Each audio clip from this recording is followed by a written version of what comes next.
Berbagai upaya ditempuh PT Dumip dalam revitalisasi Pasar Jungjang, Kecamatan Arjawinangun, Kabupaten Cirebon, Jawa Barat, salah satunya dengan mendatangi pihak legislatif dan eksekutif di wilayah Kabupaten Cirebon untuk bersama-sama menyikapi adanya pihak lain yang diduga menghalangi proses revitalisasi pasar.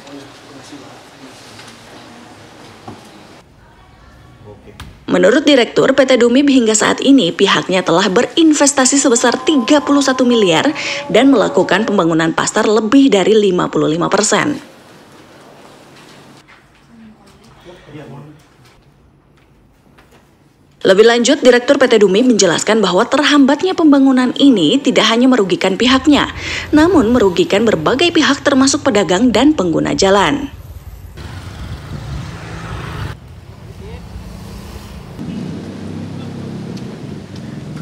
Perjanjian ini sebenarnya sudah sah karena diberikan hak untuk bangun guna serah.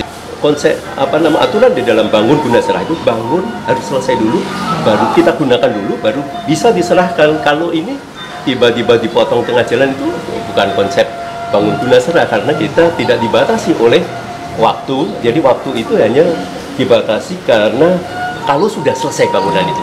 Jadi sementara mereka pengganggu-pengganggu yang diduga mengganggu, menghambat, dan itu mulai dari awal itu memang kalau kita lihat memang ada sekelompok masyarakat sendiri di Motorila yang sekarang lagi diproses pidana.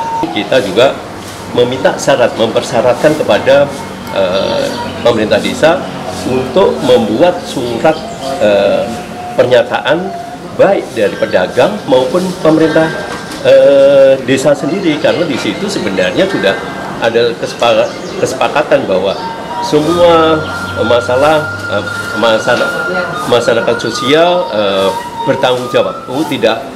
Pemerintah desa akan bertanggung jawab, tidak akan ada gangguan apapun, dan itu ada surat pernyataannya.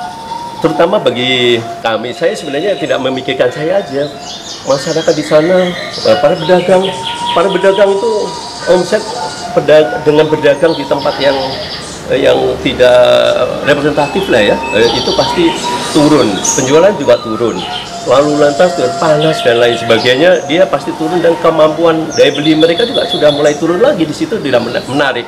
Terus di lingkungan pada umumnya karena ini posisi pasar darurat di tengah jalan, jadi ruko-ruko yang di sepanjang jalan ini berteriak, dia omsetnya turun. Terus masyarakat yang lalu lintas di sini harus muter, kerugiannya berapa Pak? Bensinnya berapa yang muter itu? Kira-kira begitu.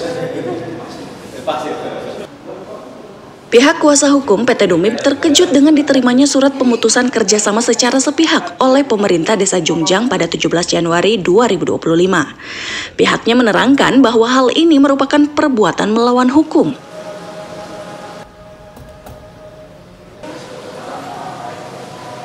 Kami memandang bahwa PT Dumip berdasarkan perjanjian yang dilakukan baik antara PT Dumip dengan pihak desa Jungjang, substansi dari perjanjian tersebut adalah memberikan kewenangan kepada kami PT Dumip untuk melakukan revitalisasi pasar desa Jungjang berdasarkan asas fakta sum servanda ya, karena perjanjian tersebut berdasarkan ketentuan pasal 1320 KUH Perdata, sebenarnya secara hakikat tidak bisa salah satu pihak untuk melakukan pemutusan secara sepihak.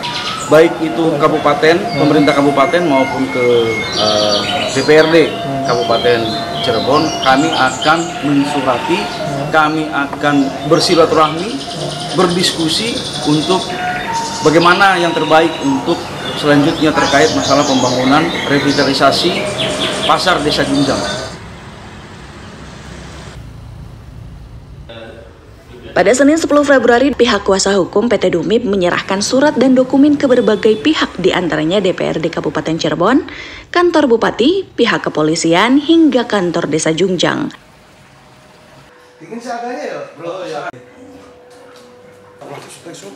Ya, jadi kami menghimbau, karena ini negara hukum ya, jangan ada satu unsur manapun yang melakukan perbuatan melawan hukum.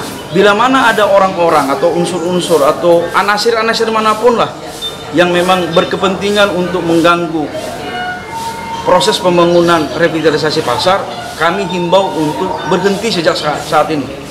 Karena bila memang itu faktanya ada dan fakta-fakta hukumnya memang ada, kami tidak segan-segan untuk melakukan upaya hukum, baik itu pidana maupun perdata.